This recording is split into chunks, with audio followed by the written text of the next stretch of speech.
Assalamu alaikum. Something we often use to explain Tasawwuf or Sufism is the Hadith of Jibreel. This explanation goes as follows.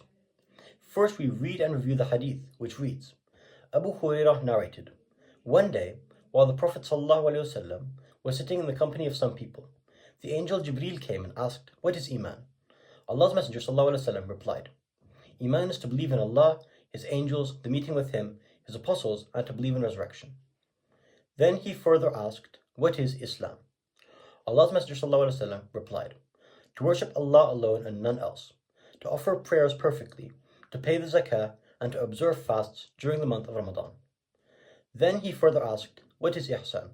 Allah's Messenger ﷺ replied, to worship Allah as if you see Him, and if you cannot achieve this state of devotion, then you must consider that He is looking at you. In this hadith, three aspects of the deen, religion, are explained. Islam, submission, Iman, faith, and Ihsan, perfection. The idea is that Islam was explained to the later Muslims through the field of fiqh, jurisprudence. Iman was explained through the field of aqidah, theology, and Ihsan through the field of Tasawwuf, mysticism. We say that even though none of the words fiqh, aqidah, or Tasawwuf are mentioned in the Quran or Hadith, their practice still existed even though the words themselves did not. However, this raises many questions. How is Tasawwuf in particular different from fiqh and aqidah? And how can it be practiced properly without compromising fiqh and aqidah?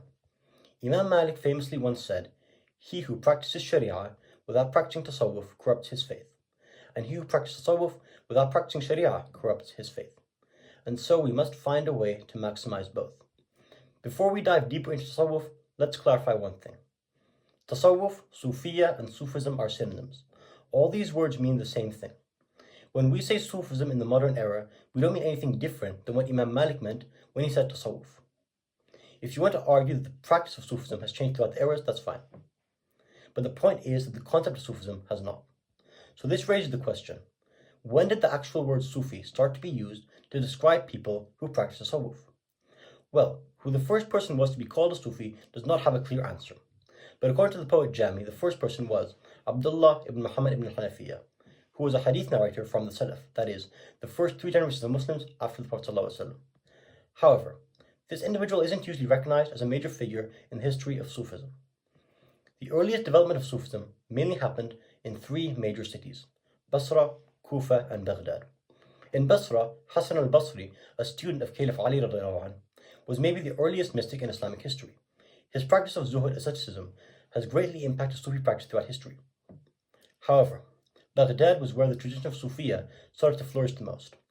This was under the leadership of Junayd al-Baghdadi, who was possibly the founder of one of the first early turuq in the history of Sufiyyah, the Junaydiyah, though it may not have been called a tariqah at that time.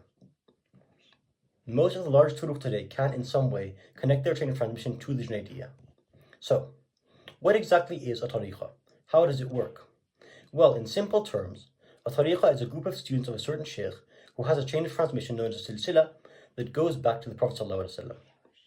That sheikh can authorize students as shuyukh themselves in that same tariqah, and the chain would transfer from that sheikh to his students.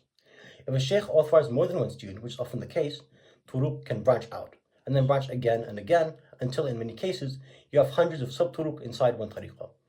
Over hundreds of years, this system has never changed. Its reliability means that every initiate of a Sufi path has a direct chain of transmission back to the Prophet ﷺ. In Sufism, a sheikh who is especially close to Allah is known as a wali. This word is usually translated as saint. However, the word wali actually means something closer to friend, i.e. a friend of Allah. The medieval Islamic period in particular produced many famous awliya, such as Abdul Qadir Jilani, a Hanbali jurist in Baghdad, who became the founder of the Qadiri tariqah, which might actually be the largest tariqah in the world as of today. A famous Sufi sheikh in the West is Jalaluddin Rumi, known for his poetry, but many don't know that he was actually an Islamic Hanafi jurist in his own right. A wali is somebody who has devoted his heart and his life to Allah. The mystics are the select among the Muslims, and the awliya are the select among the mystics. Overall, Sufism is essential to the Sunni tradition. Without that field of study, our Islamic practice is incomplete. Now, this does not mean that every Muslim needs to be a tariqah member, nor does it mean that there's something wrong with your Islam if you don't call yourself Sufi. And in fact, Tasawwuf can still be practiced without a tariqah, although tariqah allows your practice to be more structured. However, it is important to note that Sufism is one of the most important tools in combating deviance and extremism in the Islamic world today, and so we must work hard to preserve it for the sake of the Ummah.